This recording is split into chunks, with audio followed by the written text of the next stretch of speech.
That song came out when I graduated from high school, and I was like, yeah, but it's fun not being in my strict household. It's great.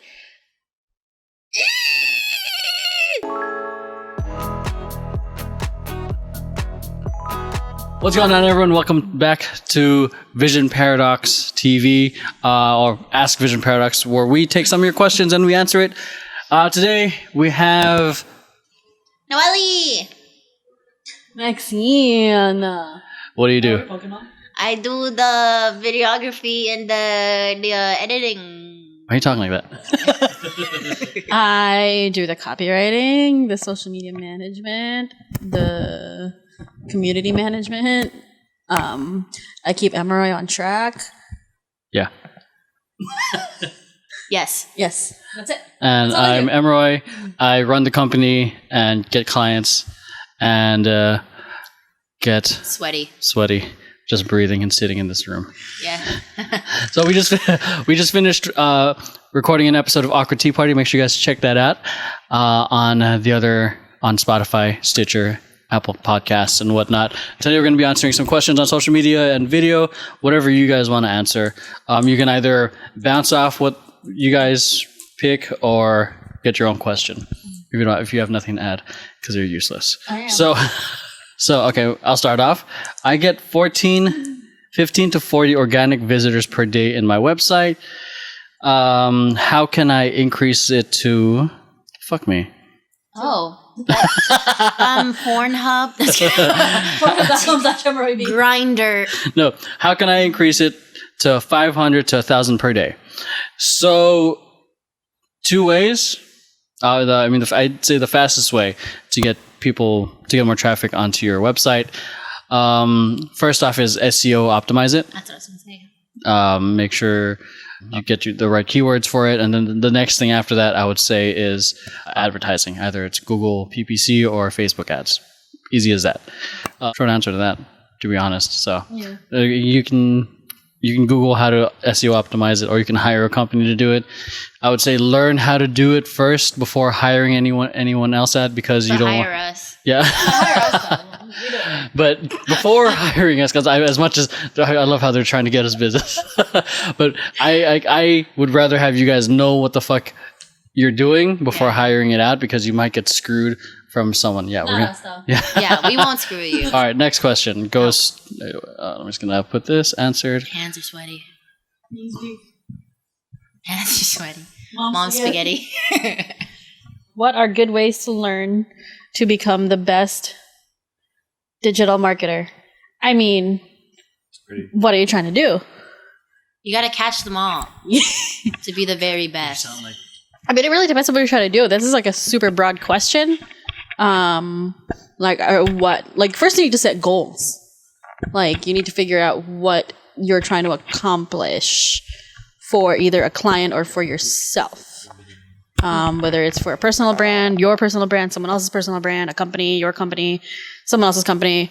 You need to set goals so we can actually know what to do to be, quote unquote, the best digital marketer. Because there's not one right way of doing things. It depends on what you're trying to accomplish. And what you're trying to accomplish is to be the best digital marketer. I don't think you know what you're doing yet. Yeah. It's very broad. Yeah. So, first step is asking the right questions. Right. There you go. That is the first step. You need to do that now. Ask the right question. Second is you need to apply for an internship with You can apply for an internship with Vision Paradox. Vision Paradox. Vision Paradox. You can SEO. You can apply. You can send us an email at Maxine@visionparadox.com. That goes straight to me. So be nice about it and offer me $1,000 and actually follow through. Yeah, pay her. It's a paid internship, but you pay. But you're paying to have the internship. Are you a social media rock star? Oh no! God. I know those ads. I hate those ads, those dude. job postings, please. Oh, you already got your own mic.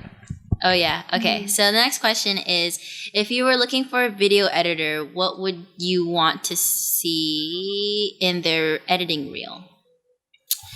Well, one, I don't look for video editors because I'm a video editor. I Say would you were like in the creative role or like the hiring role. So if I were like the director and I want an editor, Yeah. I feel like it depends on what I want. So if I'm producing or directing a music video, it's going to be very different from producing and directing a documentary because those are very different editing styles. So it depends on what your specialty is and for your editing reel. So also that depends if like you're editing more promo content, music video content, narrative content. All those reels are going to look different. Yeah. So always make sure you're applying to things with the relative things that you have on your reel. Because if I'm looking for a documentary editor and I see all of your reels, just music videos, I'm not going to... Goodbye. Right? So first of all, you want to be submitting your reels and advertising yourself as the editor that you are. If you do want to be considered for those other things, then clearly you need to make the content to do so. I've gotten a lot of mixed reviews about like what should be on a reel, like what kind of music, like if there should be music. Oh yeah. I've heard for narrative reels, also documentary reels, you don't really want to cut it like it's a music video. You want to have the original sound in it because they also want to know if you can cut sound or if you can edit sound because that's super important for both of those types of mediums. I also feel like you want to get a sense of their timing as well. Yeah, their timing, because editing is not just cool transitions, like wow, fucking whoa, Fade.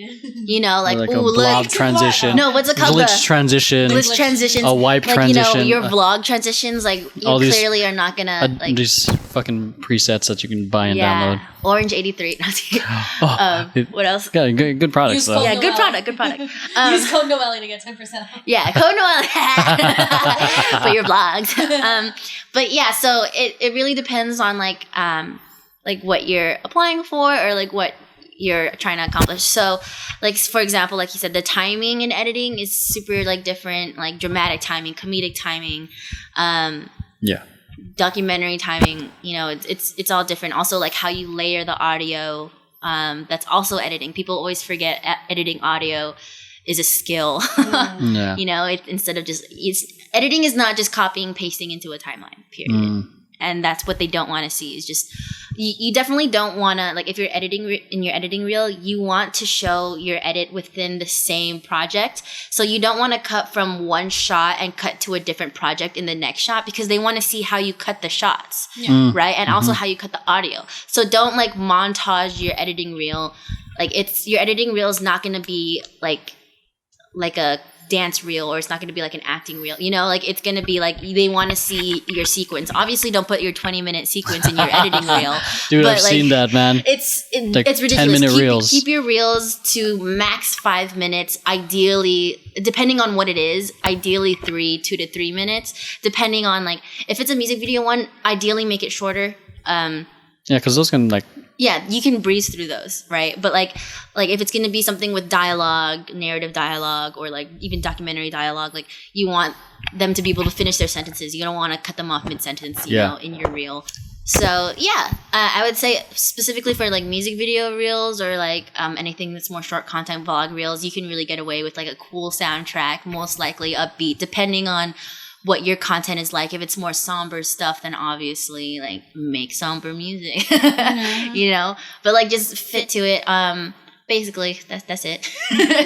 That's it. It all like always keep things in context. Basically. Yeah. Like, I think it's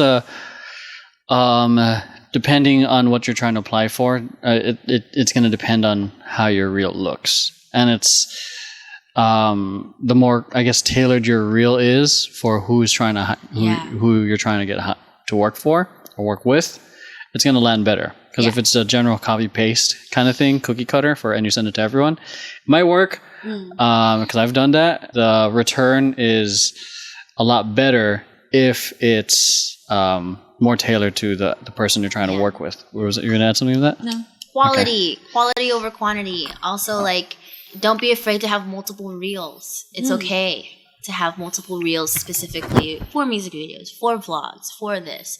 Because if they ask you, what else do? You're like, oh, hey, I have these other reels. You can look at the other type of content I make. There might be a little bit of overlap depending on like the content. Yeah, but depending on it. At least they know you know how to make different kinds of content. Yes. No. And if you want, you can make a supercut of like all of your stuff, but like no one really wants to see that, honestly. Yeah. Sadly, if it's too no long. no one's too nice. No, it's too nice. Nice. Time is money. Money That's is true. time. People will. Money is power. Power is pizza. What? True. If you have the pizza, you have the power. Yeah, power. You get pizza. True. You just come into an interview with pizza. Hello. Did you? Burnaby, right? My friend Burnaby. Dude, So he's G. He applied for. He didn't go to school for marketing. He went to school for accounting and then nursing, and then quit, and then went back to accounting. But he took a chance. He applied for a marketing job over at Fox with a box of donuts. He pretended to be like a delivery guy. This was like 2015 or something. So, or like even earlier. So it was like security wasn't like that tight at like most TV stations. And like he's Filipino, so he's brown and he's Asian. And so he's like, he looks Cambodian. So he looks like he was just about to deliver a box of a pink box of donuts. And attached to it, like on the inside of like the box, like the top was his resume. So he delivered it to like either the head of marketing or like HR or something. He got the interview like basically the next day. That's so cool. I'm like, bribery is the key. They literally was like, we like your style. Yeah, I like that. Like I don't think his resume reflected any sort of like relative like jobs. It was gutsy or though. experience, like but that. they were like, if you're willing to go for it like this way, we might as well interview you, see what you got. Yeah. So, and he got the job. He had it for a couple years. Out of the box, even though he put his resume in a the box. Good old pink box. I'm a genius, just saying. Yeah. Just hope you recognize that. You guys deserve each other. Maxine, we're over. Yeah, we're basically dating. Okay. Yeah. This is you and Julian. Yeah, you guys cuddled already, so. This is an interesting episode of Ask a Vision Paradox. We're friends, in case you guys didn't get the hint already. So yeah, if you guys want to get a deeper dive into our friendship, Listen to the Awkward Tea Party. Yeah, episode 12. It should be released way before this because episode 10 of Ask VP hasn't been released, which is this is the one where we answered questions at Popeyes. Oh my gosh, that was so long ago. Noelle probably had a different hair color. I did. You did. Okay, so this question: I have started a sweet shop and restaurant. How can I promote my business online? That's fun. Okay. A sweet shop, so like a candy shop? Yeah. Or maybe like bakeries and Ooh. Are they English? Because they call sweets like desserts, any kind of dessert, any baked good, anything that has sugar in it. He didn't exactly disclaim where he was or they were at. Yeah. Some sort of descent. Yeah. All right, so I think the first thing that I would do in terms of promoting content online or promoting your sweet shop online is I want to say Instagram, but I also want to attack TikTok as well because kids like candy. The cake making videos on TikTok, the satisfying videos, and that too. Like on TikTok, because it's the younger demographic, but ultimately it's also the parents that are the decision makers. Like, but the kids influence the parents to do these things.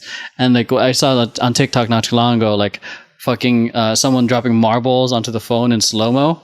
Do the same thing with like chicken nuggets, with your jelly beans or whatever. Yeah. So these are just content ideas, but I'd say get on TikTok, start creating content, dance around the store, dance with your employees, Memes. Memes are important. Do like the standard like TikTok stuff. Like that's the thing. You have to be on TikTok to understand the memes on TikTok, and that's how you trend. Yeah. Use the right hashtags for that too. Yeah, the right hashtags. XYBCA. And right? XYZBCA. And it's also TikTok also has shadow banning, so don't overdo it with the hashtags. Don't overdo it. So and then Instagram definitely it's beautiful photos or behind the scenes content. The making of, obviously something. You can you can either do it as a time lapse, you put that on TikTok. Yeah. You can do it as a time lapse, you can put it on TikTok, or What's great about TikTok is that it's very favorable towards organic content. So you don't need a lot of production value to get popular. It's just got to be like visually appealing in the sense that like, wow, that was really nice to watch. Yeah, that's what we're pushing right now because TikTok is killing it right now. And especially for those who are struggling with Instagram, TikTok's the way to go. So my friend who was on the Perler on Instagram for a long time, he hopped on TikTok, got 31,000 followers, and he's now sponsored by an esports company because of TikTok. So, and then another one, I'd say you can push your business on LinkedIn as well, and you can talk about what it's like running your business, sharing your tips on running a business, or even the same content from Instagram onto LinkedIn as well. So you can do a lot of cross promotion in terms of cross-platform sharing, but I would definitely say leverage those. And if you have the budget, use some ads with a special offer. I don't know, first order is 10% off, whatever it is. Whatever gets people through the door. Because the first thing I thought of was immediately, let's run some Facebook ads, Instagram ads. Yeah. Or even do like some kind of hashtag challenge with like, and like have people come in, take pictures on their story, like have a location for like on Instagram, on Snapchat, have a Snapchat filter, have like honestly in your store, what brings people in is like novelty stuff. So like, for the gram, like there's this really cute like gumdrop display, you know, something like that. Take a picture with this cake. Yeah. Or then also for free, you can make Google Business, and then also if you have a website, you can make a Yelp, and have people review your product. Yelp is a great way to go about it as well. Yelp is something I completely haven't utilized. But for me and for our ex-client, Canine Logic, he hardly does any ads or anything. He just kills it on Yelp. And if you have a solid Yelp, I think that's what's really going to help push people towards you. So there's a lot of ways to approach it. Pick one. I think the most important one to consider is one is what helps you what keeps things in budget, and also two, what is the most beneficial for the person who's gonna experience you. So I like Noelle's idea of the experiential marketing with the making sure that your sweet shop is meant for the gram, because there's a boba shop in Pasadena that I like because that's pretty grammable. We haven't gone because I don't know. We walked past it too. Dang, I can't remember the last time I had boba. That's how sad I am. So that's what I would say. And most boba shops these days, if their shop itself is not grammable, their stuff is grammable. Yeah. Like the brown sugar boba is like one of the most grammable like bobas like right now because it has that like it looks like the whole the whole with like the brown sugar. The product would look appeasing or something that's not out there commonly. So TikTok, LinkedIn, ads, Yelp, or any Google review. Yeah. So that's a good way to start. So if that helps. So next one, it's how do I create a digital marketing strategy? I need to know this. So I need to learn this. Well, it all kind of boils down to again. I'm going to say this again. What are your goals? What are you looking to do? Are you looking to specifically expand with a certain platform? Is it even the right platform for you to expand on? So the first thing you need to do is to figure out your goals, look at the data, like Instagram analytics, Facebook analytics, Google, anything that you are on. If there's analytics for it, check it out, and then like compile the data, look at it, see what's going on with it, and maybe adjust your goals accordingly to the data.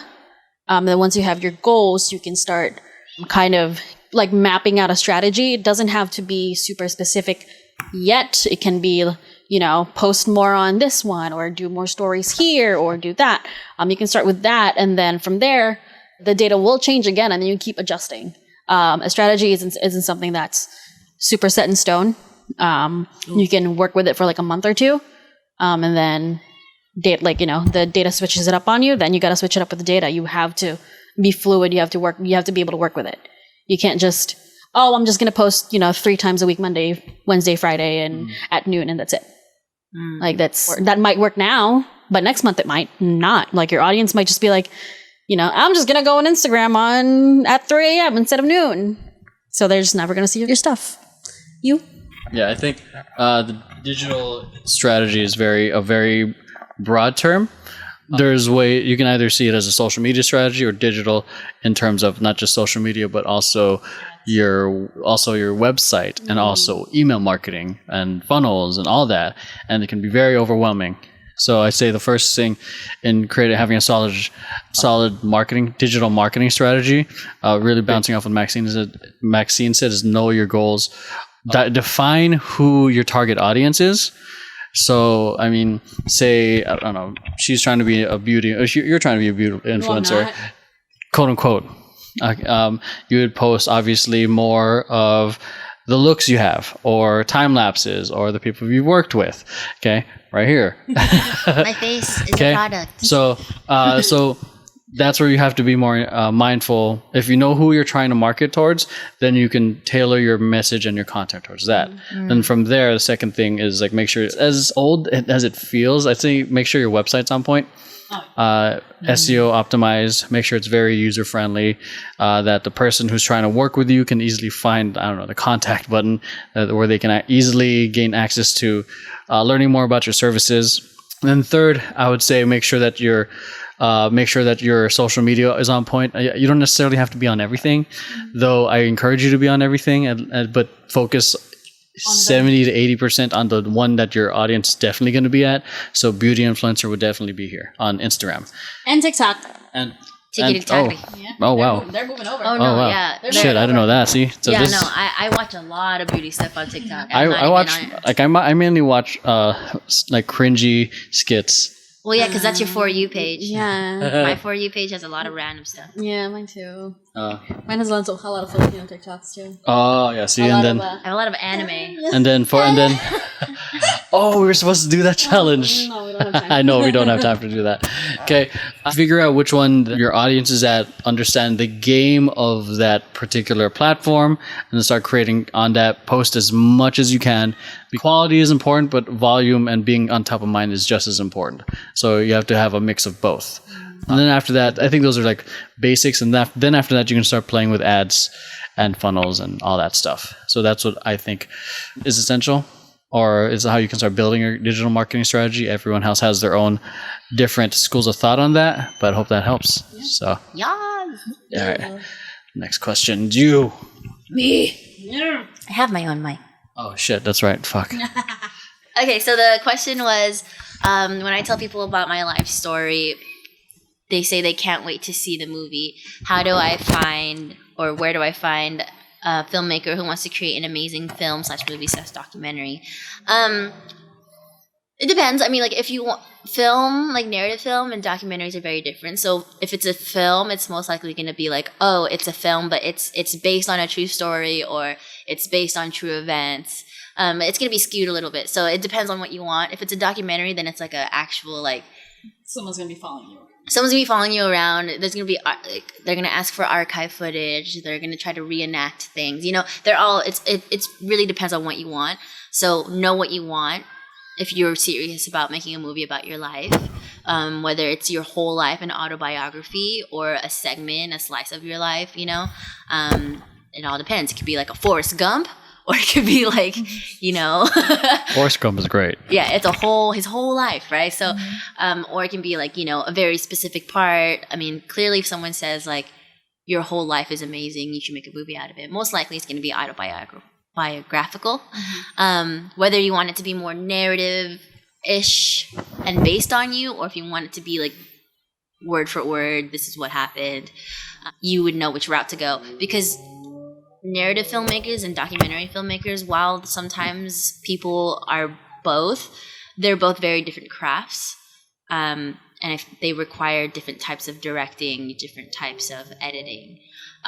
So I would look for who would do that. Also, a person that is actually interested in your story and finds passion in telling it is going to be a way better storyteller than someone that's just in it for the budget or in it for the, you know, the credit. Yeah. It's gonna come out way better. So make sure that when you are trying to find this person or interviewing the people, they clearly seem like passionate about your life story and want to tell it. And then how to find these people? That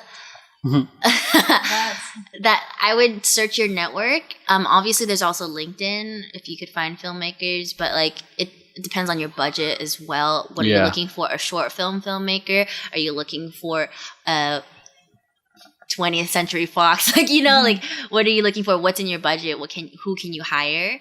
So it all depends. So like obviously movie studios a lot harder to like. You're going to have to pitch it. It's going to go through this whole process. You got to find someone to do that for you. If it's going to be a documentary, you can find more of these smaller studios that specialize in documentary filmmaking. You can pitch the story to them, email them, find their studio, hire me. I do it. I guess I would be like, I don't have my own studio. Or if you hire us, I'll be filming it. So like, I guess you could say that's like the hierarchy. So like, there's like the individual filmmaker themselves. There's the people, the company that they work for, Vision Paradox. They're the bigger studios, so they have like a little bigger budget, but not big studios, but like say the documentary film studios. And then you have like the big boys, like, you know, Disney or whatever. Big boys. Yeah. So it's just like, what's in your budget? Who can you hire? You know, like it's not some like the movie business is a money business. You know, like it all depends. It's sad. It's artistic, but it's a commodity. So you have to know like who you can hire. So, for example, if you want to hire someone like me, like an individual filmmaker, you can most likely find stuff like on Fiverr. Was it? ZipRecruiter. ZipRecruiter. You can post on sites. Indeed, like that. Indeed. Like those are like more like job sites, but they're places to find like freelancers, like Fiverr. Freelancer.com. Freelancer.com. Upwork. Upwork. Upwork is another one.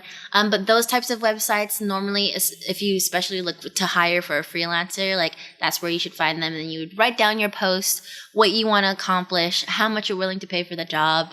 People will apply. Period. You're looking for more of like a company that has more experience or like has people that works under them and would have more manpower. You'd look for companies like Vision Paradox. How would we find you? How would we find the what? How would they us? find companies like Vision Paradox? You can go to find you. I'm kidding. You can go to visionparadox.com or you can email Maxine at visionparadox.com. Yeah. So they basically said don't hire any other company besides Vision Paradox. Yes. Oh, so are you talking? No, you're talking about other companies, like legit other companies. Like on that, like on Vision Paradox's spectrum, like so, like you know, there's the individual filmmaker, and then there's like another company, companies that have more like manpower. some sort of digital. Yeah, like digital. I'm not gonna lie, digital company, digital service. Like company. I honestly have always just stumbled into seeing companies like that. Deviation connection. Like, well, he's an individual. I know. I would start off with Googling like movie production company. Yeah. Like simple, and then you look for like these weird named studios that aren't exactly mainstream. Yeah. Yeah, or like studios that don't have an actual studio, like a physical studio. I would say like that's like so just a garage or or like the you scattered. shoot on site or like you have freelancers under you. Or that's like, essentially like us. Like we have like because one, it benefits the company that we don't have an overhead to pay. Yeah, and it gives everyone a lot of flexibility and everyone in the team can contribute in a way of equipment. Yeah, and we've done a pretty good job so far, especially with the I Vote campaign. That was good. But yeah, so then there's those type of smaller companies, and if that's in your budget or like there's more likely, because aside from an individual, because they have more manpower, there's going to be more variety of equipment. So like production value might be higher, you know. Then there's also like the smaller studios that may actually have a studio. Then you would have to hire the director, maybe pitch the idea via email, talk to their either HR or whatever. That's a much more digital process, and it's a lot of waiting and emailing. And if you wanted to go to a bigger studio, even worse. Even worse. Lots of pitching. You better have a good ass PowerPoint or like some shit. Or you probably already have something. Deck. I mean, you better have a pitch deck. It would even if you ever decide to even go to a big company, it would make sense to work with a small company first. Right. To show that you have proof proof of concept, then you go to a bigger studio. Yeah. Because Didn't we have a client that was like that? They had us like doing some other video editing for some sort of proof of concept, and they were going to submit it to someone. oh yeah, no, that or something similar. that to edit that? is never going to see the light of day. I talked to him about it because it was so conceptual, and there were so many things that we had to deal with in post, and like the sound was just shit. Like That's so hard. yeah, and then That's what we had to work yeah, with. so like and then that would just never happen. Right. And that's basically it. I mean, besides like the whole budget, all the logistical stuff, find someone who's interested in your story for real, for real. Yep. It'll come out nice. All right. Last question before we wrap it up. What advice would you give to a new college graduate? Random question of the day. Because we do this for the scrum, I figured we'd do this for here. Live at home. Yeah. It seems great. Ooh, yeah, I'ma go live on my own, pay my own rent. Girl, your student loan is gonna come up to you real fast, and you're gonna realize, I'm not making enough money to pay these monthlies. And guess what? All of that money is going to loans and your rent and your bills, your phone, your car. Guess what? You can't eat. You're on food stamps. CalFresh. Check it out. You're broke. I know it. So go to CalFresh, get food stamps, get over your pride, get that free money for food, and make sure you get a job. You spoke some reality right there. College is the biggest scam in America. I agree. I have a 2-year. I didn't even go for my 4-year because I couldn't afford it. Right. That's a good option. Because when I started college here, I went to community college and I got a fee waiver because I applied for FAFSA early enough. So my FAFSA check was actually mailed to me, which came in handy when I moved to New Jersey and I was paying out of state fees for my first year because I wasn't an established resident yet. And I was doing nursing, so I wanted to do full time. I wanted to get over with. I was one of those go-getter, bright-eyed, bushy-tailed, 17-year-old college student, whatever. Get out there. And, that didn't quite work out. I heard that. That probably the mic, I think, picked it up. My spine cracked here. That too. I felt really... That's how I feel about being a post-grad. So I basically major hopped. So I used the FAFSA check from the state of California, and then I applied for financial aid in New Jersey. The education funding in New Jersey isn't as nice, so I didn't get financial aid. I received a loan as my financial aid. That's not aid. It's not. They gave me a loan, so I had to get a loan for a community college, so I can go full time to a community college. So I still had to take out a loan, but my parents also still had to pay $800 for my first 2 semesters. That's crazy. Each. Yeah, East Coast, I heard it's harder to get. The in-state fees right now for the school I went to is $111 per credit. Wow. When I went to school here in Pasadena, it was $20 a credit. It's crazy. I was like, they were like, oh my God, it's so cheap. Gesundheit. Yeah, and then everyone's like, oh, it's so cheap. It's $111. I'm like, where I went, it was $20. Yeah, dude, that's crazy. Define why. How is this cheap? And, it wasn't even that good of a school. And, I hated it. My back hurts. She thought she could do it. But yeah, so college is the biggest scam ever. If it really is. It is kind of some people get lucky. My boss is my boss at my day job, not you.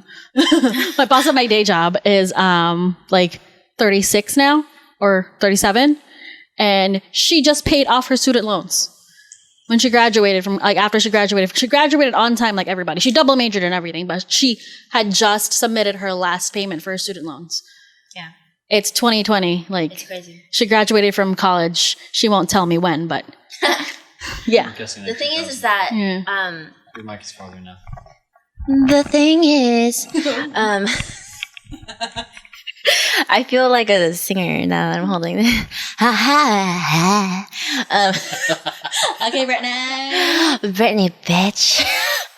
Anyway, the thing is that the job market's so saturated with bachelor's degrees, and even now, because now you're being told that you need a master's to compete, it just seems like... Really? Yeah. You need a bachelor's to get an internship.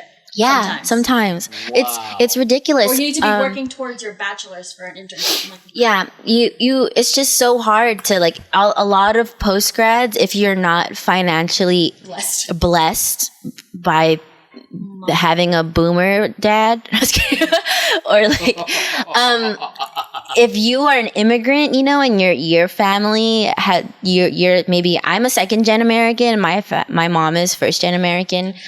Yeah, they're first gen, but say like, you know, your parents came to the United States and like say like they, you know, most likely you're only making enough money to like get by, especially if you have a lot of siblings or whatever, and everyone is like you're on your own basically to like try to get through college, which is my case. I paid for college all on my own. I had no help from parents. When I mean all on my own, I mean me and the government loans and my scholarships, right?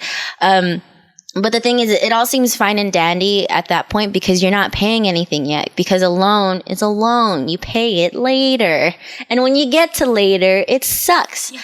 So you don't know what the future is like. Even I thought, like, I went to film school. Listen, kids.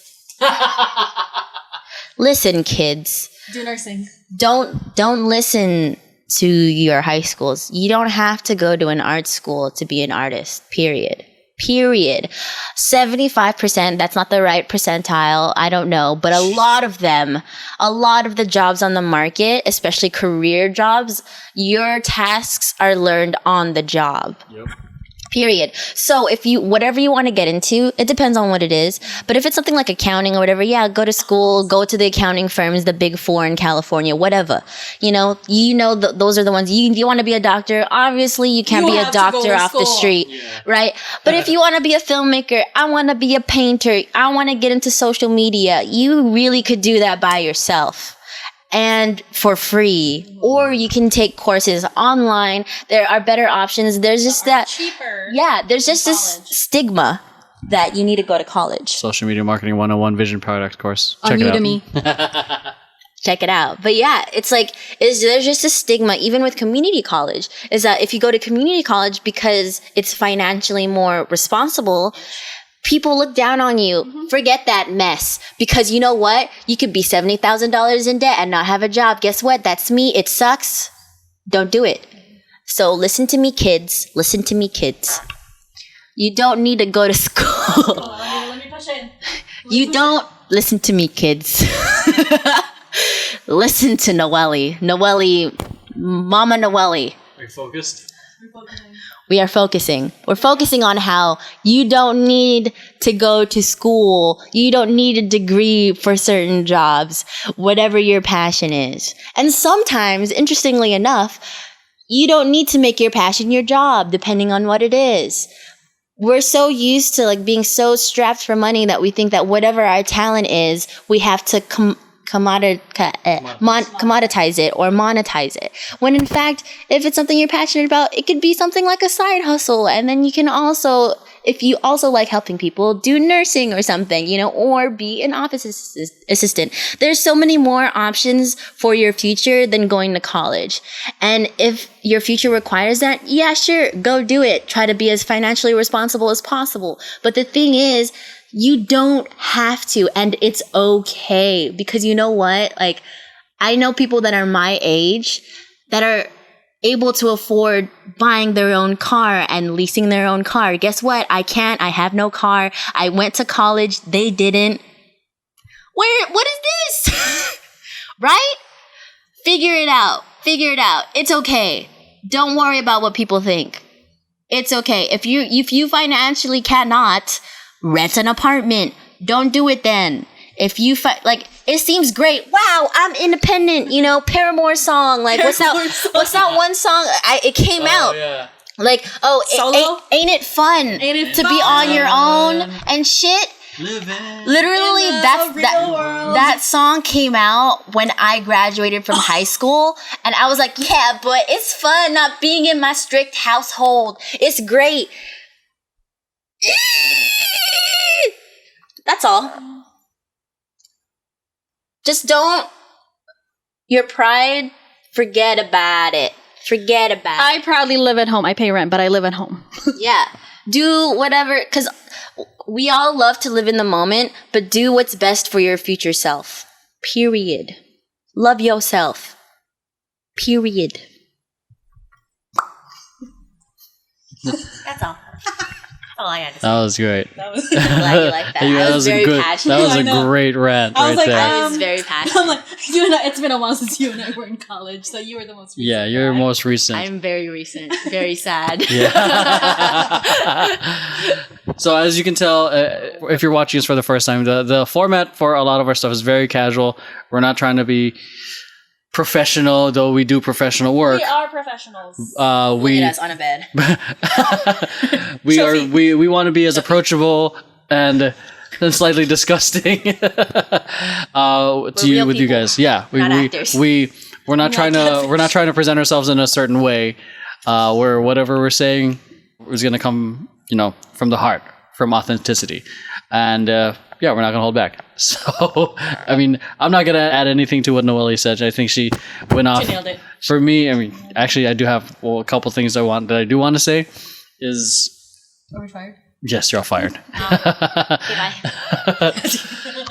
She said it in a very passionate manner, I think, and just to echo off it is sometimes what you graduate with is not what you're going to end up with in another 10 years.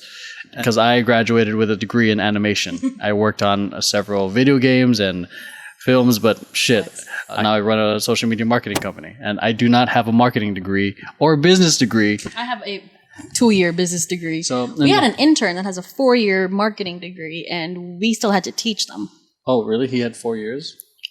I know. I thought, oh, wow. Yeah, and the common thing we hear from our interns is like, wow, we never learned this in college. Yep. Because by the time you graduate, or by the time your class ends, like that's like literally that Tuesday or whatever ends, like the trends might have changed. Yep. So. Yeah. So, and then I think be patient with yourself, because you're never gonna have it figured out. Everyone's in a perpetual state of figuring it out.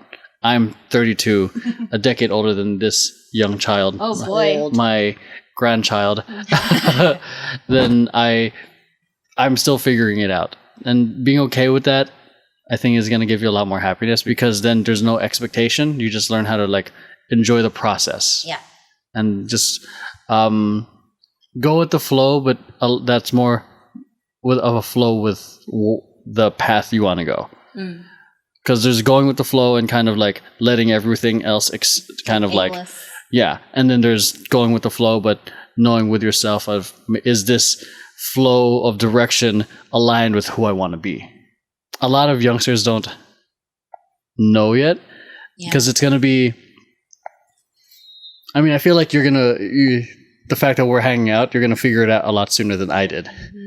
That's why I think Hang out with older people. That's what I think is the benefit of hanging out with older people, because I liked hanging out with older people. Learning from is their because mistakes. you see how badly they fuck up, and you're like, I'm not doing that. no, Yeah, I'm not gonna fuck literally. up like that. I'm not doing Yeah, that. I literally. That's why I also tell the people that are younger than me that hang out with me as well. I'm always like, here it is. I'm gonna give it to you straight, so you know. So Okay, you don't boomer. Do the same thing. Okay, boomer. I'm old. So at my job, there's a couple of people that work there. They're about your age, but oh no, yeah, she's about your age. 22, 23. Yeah, she's 20. She's 23. But yeah, so she's 22, or she's turning 22 or something. In October, she, I think, just started college. At the same community college I went to, because it's just more financially sound that way. It was her decision to do that, and I think she was asking me because her major, some of those prereqs, kind of overlap with my nursing prereq. So she was asking me, she was like, oh, who should I take for this class? Who should I take for that class? And I keep telling her, I'm like, the nursing path versus the kinesiology path is completely different. Nursing path is going to kill you. So if I tell you to take the same anatomy and physiology professor as I did, you're going to hate me. Because that guy is tough. He doesn't follow the college's the attendance policy. If you have an absence that's if you have more than 5 absences, it's half a letter grade down or whatever. He doesn't care. All he cares about is if you pass his exams. Because if you don't go to class, you don't know anything, and you don't know anything for the exam. Yeah. So that's his take on it, which I think is brilliant. But he only gives you 3 tests, no quizzes, no nothing. 3 tests for the whole semester. If you screw one up, you're done. Dang. Yeah. I like him. He's great. He's my favorite. Straightforward. He was my favorite. Like, if I wanted to continue doing nursing, like, I wished all my professors were exactly like him. But no.